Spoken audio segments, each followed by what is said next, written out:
Imagine for a second that you were trying to cook a really delicate piece of food, like like a beautiful, super expensive piece of fish, right? Okay, I'm with you. And you want the inside to be perfectly warmed through, cooked just right so it flakes apart. But you absolutely cannot burn or even brown the delicate skin on the outside. Right, which is tough even in a normal kitchen. Exactly. Now imagine trying to do that same exact thing, but with a blowtorch. Oh, yeah, that's a guaranteed way to ruin dinner. Right. But as we found digging through the research for today, that is kind of the exact engineering nightmare that doctors face when they're using high-powered lasers to heal really delicate human tissue. It really is an incredibly high-stakes balancing act because a blowtorch, or in this case, a medical-grade laser, is inherently designed to obliterate things. I mean, the energy output is massive. Yeah. So taking that raw destructive power and somehow trying to harness it for gentle restorative healing, that requires manipulating the laws of physics on a microscopic scale. And that balancing act, that microscopic manipulation, is the mission of today's deep dive into the sources you brought for us. We are exploring the really fascinating, rapidly evolving world of therapies for genitourinary syndrome of menopause, or GSM for short. Right. But for you listening, we aren't just looking at the broad clinical outcomes today. We are going to isolate the highly precise physics behind the treatments themselves. We really want to know, what are the exact energy density and pulse duration settings used to stimulate new blood vessels without causing harmful scarring? It's a masterclass in physics and biology working together, honestly. And I should probably jump in here before we get too deep into the mechanics of the light and the lasers. We do need to set some clear boundaries regarding the current medical consensus. Oh, absolutely. Yeah, let's do that. Because while we are exploring the physical mechanisms of how these lasers actually operate today, major clinical authorities like the UK's National Institute for Health and Care Excellence, or NICE, they still consider transvaginal laser therapy to be in the research-only phase for routine care. I'm really glad you brought that up because it completely frames everything we're talking about. Sure. The long-term clinical consensus is it's still evolving. Exactly. We are seeing some really compelling data in the sources regarding short-term symptom improvements, for things like dryness and pain. But this just isn't universally established as a first-line routine care option for every patient yet. Right. The jury's still out on the long term. Right. So our job today is just to look at the science of the devices themselves, entirely objectively, just based on the clinical trials and the mechanical data right in front of us. We are essentially looking under the hood of the machine. The biology is the canvas, but the laser is the brush. And we need to understand exactly how that brush was designed. Okay, let's unpack this then. We kind of have to start with the biological goal, right? Mm-hmm. The primary objective of these laser treatments is to reach the deeper layers of the vaginal wall. Mm. The sources keep referring to a layer called the lamina propria. What actually is that, and why do we so desperately want to get the laser there? So the lamina propria is essentially the structural foundation of the tissue. It's a fairly thick layer of connective tissue that lies just beneath the surface lining. Okay. And when a person goes through menopause, the profound drop in estrogen, it completely changes that foundation. How so? Well, the vaginal tissue thins out dramatically. It loses its natural elasticity, the local blood supply diminishes, and the tissue overall just becomes very dry, very fragile, and prone to inflammation. So the foundation is essentially crumbling because the estrogen supply dried up. Yeah. And the goal of a laser is to, fix the foundation? Essentially, yes. The objective is to use very targeted heat to wake that tissue back up because the heat triggers these cells called fibroblasts. Right. And when fibroblasts get heated to a very specific temperature, they start pumping out new collagen and elastin. But even more importantly, and this is the key, the heat stimulates what's called submucosal angiogenesis. Angiogenesis, which is the creation of brand new blood vessels, right? Correct. You are basically tricking the body's natural wound healing response into sending a fresh blood supply and structural proteins back to an area that had been slowly shutting down. It's incredible. But I'm looking at the anatomical structure here, and there's a massive physical hurdle in the way. To get to that foundational layer, the lamina propria, the laser first, has to pass through the surface of the vaginal wall. Yeah, that's the tricky part. Right, because this isn't like the skin on your forearm or your face. The sources refer to it as a stratified squamous epithelium. Which, if I'm listening to this without a medical degree, what does that actually mean in terms of durability? It means it is incredibly delicate. I mean, unlike the skin on your arm, which has this tough, dead layer of keratin on top to protect it from the outside world, a mucosal surface is soft. It is meant to be kept moist. So Oh, if a laser is too powerful, or honestly, if the light stays on that tissue for a fraction of a second too long, it causes catastrophic thermal damage. It literally burns it. oh wow. And that leads to severe scarring, or what the medical field calls ablation. Okay, so we have a super delicate surface that will scar if it gets too hot. But we have a deep layer that absolutely needs heat to start building blood vessels. Exactly. And if the laser is too weak, the light just dissipates, the fibroblasts sleep right through it, and literally nothing happens. Uh-huh. So if you are a medical engineer, how do you possibly shoot a high-powered beam of light through a delicate mucosal surface without completely destroying it? Yeah. It goes back to the blowtorch and the fish. It does, and the solution there lies in understanding the fundamental difference between ablative treatments, which are designed to vaporize and destroy tissue, and non-ablative treatments, which are designed only to warm it. Okay. Finding that non-ablative sweet spot really comes down to the specific wavelength of the light being used. Hmm. And one of the primary technologies highlighted in our sources for this non-ablative approach is the erbium YAG laser. Erbium YAG. Right, which operates at a very specific wavelength, which is 2940 nanometers. 2940. I was actually looking at these wavelengths across different medical lasers, and 2940 nanometers is an incredibly specific number. Yeah. Standard surgical lasers use entirely different wavelengths. Is there something magic about 2940? Like, is it targeting the blood itself? You'd think so, given that we are trying to build blood vessels, but no, actually. It is targeting water. Water. Yeah, human tissue, especially mucosal tissue, is mostly water, and different wavelengths of light are absorbed by different biological targets. Like some lasers seek out dark pigment, which is how laser hair removal works. Sure. Some seek out hemoglobin in the blood. But the 2940 nanometer wavelength of the erbium YE laser is almost perfectly calibrated to be absorbed by water molecules. How absorbed are we talking here? Well, the sources measure this using something called an absorption coefficient. Okay. The erbium YA has an absorption coefficient of roughly 12,800 inverse centimeters. Hold on, intercentimeters. Stop right there. If I'm a patient or just a casual listener, that metric means absolutely nothing to me. What does an absorption coefficient of 12,800 actually look like in practice? Fair enough. Think of the absorption coefficient as a measure of how aggressively and how quickly the tissue just drinks up the light. Okay. A high number means the light hits the tissue and is instantly swallowed by the water molecules right at the surface. It doesn't travel very far at all. To put that 12,800 number into perspective, a traditional CO2 laser, which is like a workhorse in many surgical fields, it has an absorption coefficient of only about 800. Wow. Only 800? Yeah. So the erbium YAG laser is literally, what, 15 to 16 times more aggressively absorbed by the water in human tissue than a standard CO2 laser. It hits the tissue and just stops immediately. Precisely. The laser energy hits the surface, the water molecules swallow the energy, and they heat up incredibly fast. But wait, if those superficial water molecules heat up that aggressively, wouldn't they just boil? Wouldn't the surface vaporize instantly? That sounds like exactly what we don't want. That's taking the blowtorch right to the skin of the fish. It would vaporize instantly if you just left the laser turned on as a continuous beam. Because the energy is absorbed so rapidly by the water, we literally cannot use a steady stream of light. If you did, you'd ablate the tissue, cause a massive burn, and leave the patient with really painful scarring.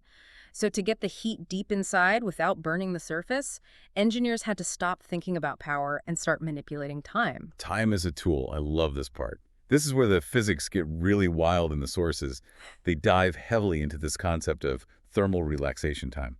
Walk us through what that actually means for the tissue. Sure. So thermal relaxation time is, quite simply, the time it takes for a specific piece of tissue to cool down after it has been heated. Technically speaking, it's the time it takes to lose 50% of its thermal energy. And here is the crucial biological variable. Every single structure in the body has a different thermal relaxation time depending on how big it is and what it is made of. Like a tiny blood vessel cools down at a completely different rate than a thick bundle of collagen. Okay, so if I hit the tissue with a microscopic pulse of laser light, it heats up. And if I hit it again before its specific thermal relaxation time is up, the new heat stacks on top of the old heat, and the temperature spikes dangerously high. Exactly. That's the fundamental problem. That rapid stacking of heat leads straight to ablation. So to prevent scarring on that highly delicate surface epithelium, the silence between the laser pulses the temporal separation. It must be longer than the thermal relaxation time of the surface tissue. You essentially have to give the surface permission to cool down before you hit it again. Exactly. However, and this is the absolute genius part of the engineering, the total delivery time of the entire sequence of pulses must be shorter than the thermal relaxation time of the deeper mucus layer. Oh, I see the trick. You are letting the surface cool off during the micropauses. But the deeper tissue, that lamina propria, is thicker, and it doesn't cool off nearly as fast. Ah, yes. So while the surface is returning to a safe temperature, the heat down below is slowly compounding. It's building up non-ablatively to a depth of about 100 microns. You are literally sneaking the heat past the surface guards. That is wild. Right. And some erbium YAG lasers use variable pulse durations, usually between 10 and 50 milliseconds, to achieve this effect. But our sources also detail a very specific protocol, like Photona's smooth mode, which utilizes a super long overall pulse. We're talking several hundred milliseconds long. Wait, several hundred milliseconds, that's basically an eternity in laser physics. It is an eternity. Yeah. But that single super long pulse is not one continuous beam of light. It's actually made up of a rapid fire sequence of tiny micropulses. You know, if you're listening and trying to visualize this, it makes me think of using a really high-powered blender to make salsa. Oh, that's a good comparison. Right, because if you just press the blend button and hold it down continuously, you instantly obliterate the tomatoes into this liquid smoothie. The structure's completely destroyed. But if you tap the pulse button, pulse, wait a millisecond, pulse, wait a millisecond, you chop the tomatoes perfectly without destroying their cellular structure. That is a perfect analogy for what is happening to the tissue. Or, think of passing your hand through a candle flame. Yeah. If you hold your hand steady in the flame for 1 full second, you sustain a severe burn. But if you pass your hand through the flame rapidly, say 10 times in a row, your hand gets very warm.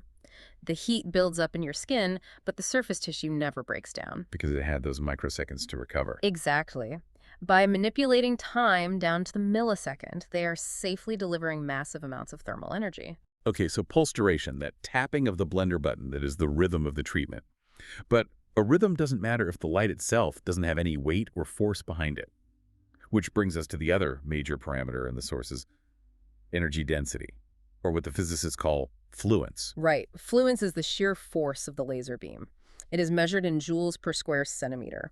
And because that erbium YAG laser is so highly absorbed by water, like we discussed, its penetration depth is incredibly limited. It only pushes about 1 to 3 micrometers of tissue depth per joule per square centimeter. So every single joule of energy only pushes the light a microscopic fraction of a millimeter deep.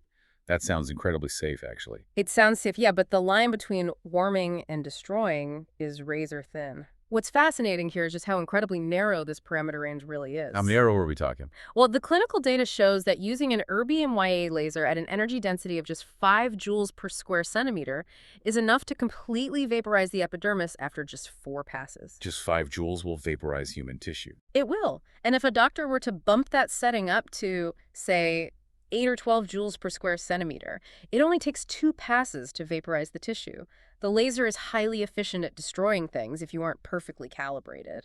So when we are talking about non-ablative mucosal angiogenesis again, the goal of building new blood vessels without leaving a scar, the energy density absolutely must be kept strictly below or hovering right exactly at that ablation threshold. Right, and you see that reflected in the manufacturer protocols. Like some non-ablative therapies start with a fluence of just 1.75 joules per square centimeter, pulsing at a really slow frequency of 1.6 hertz. 1.75 joules compared to the 5 joules that causes vaporization. That is incredibly gentle. It's basically the warming phase. The tissue is just getting acclimated.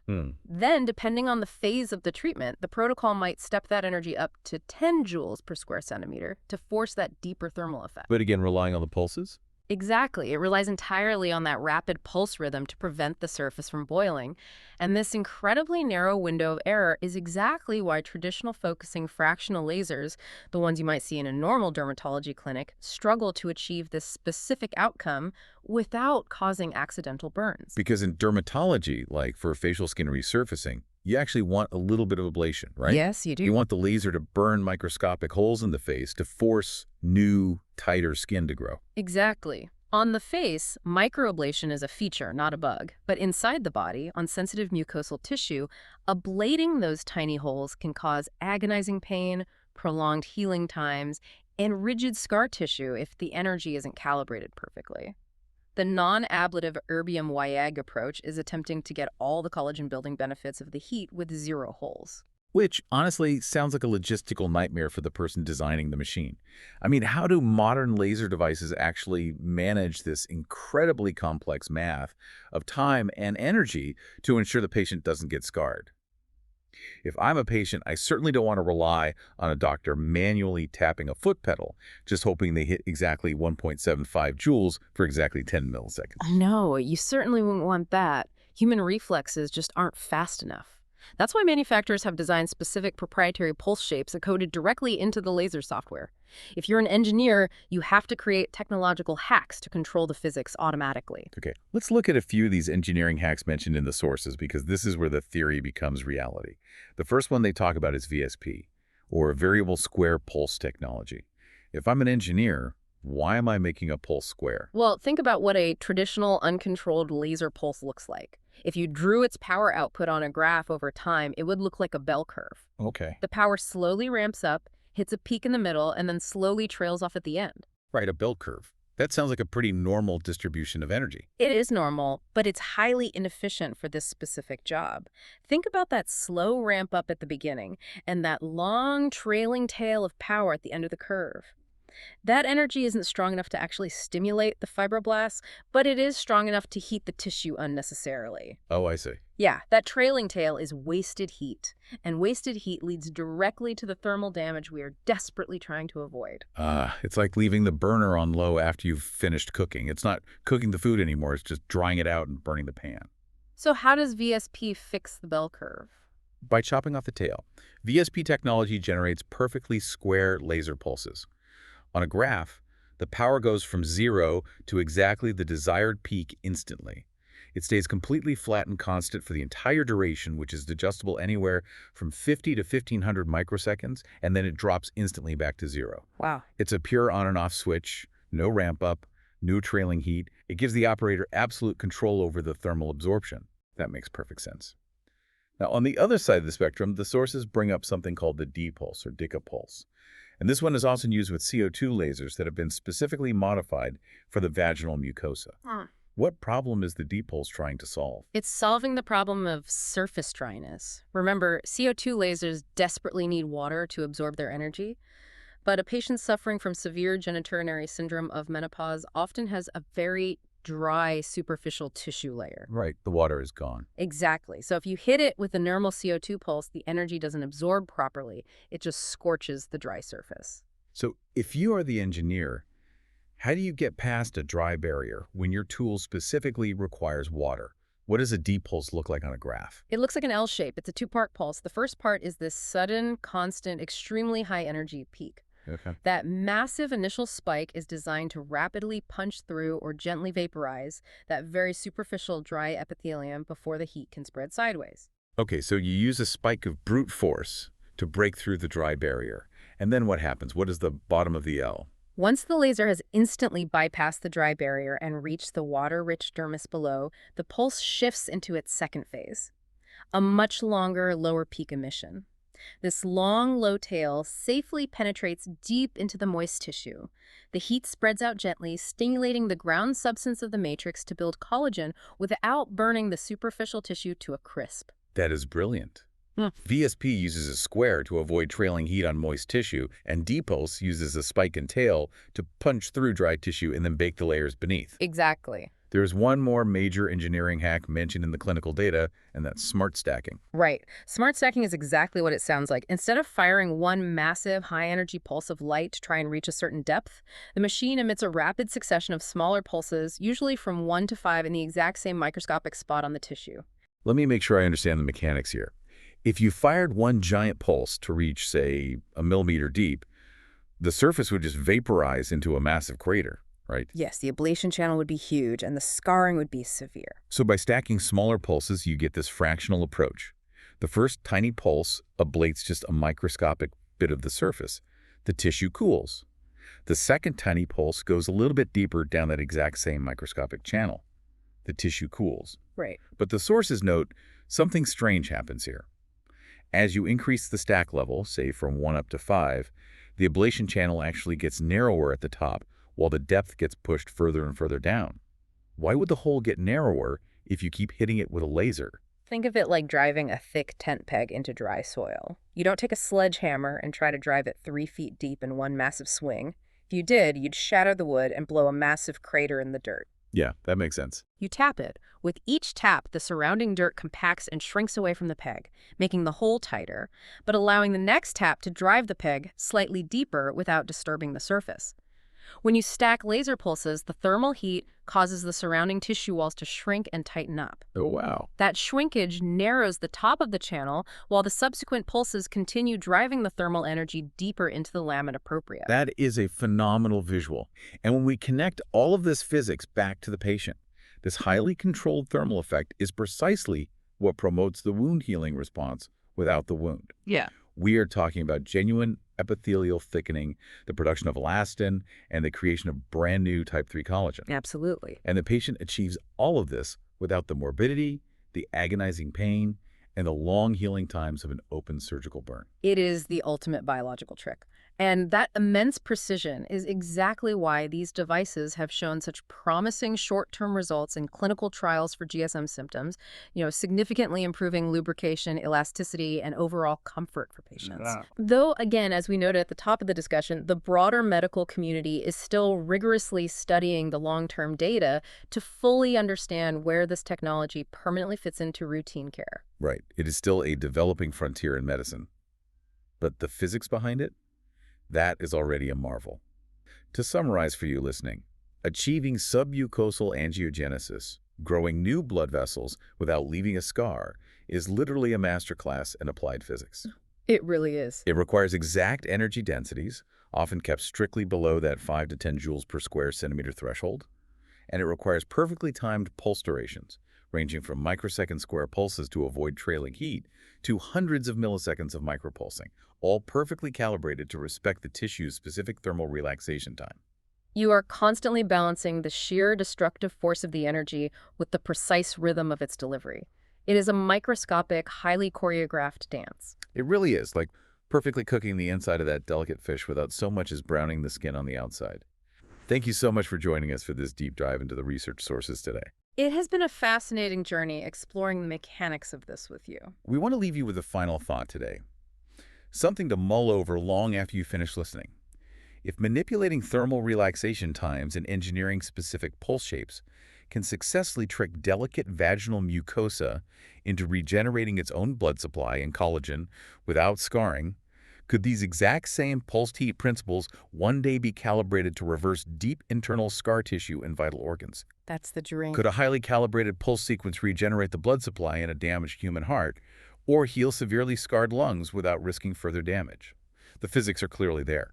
The only question is, where will we point the laser next?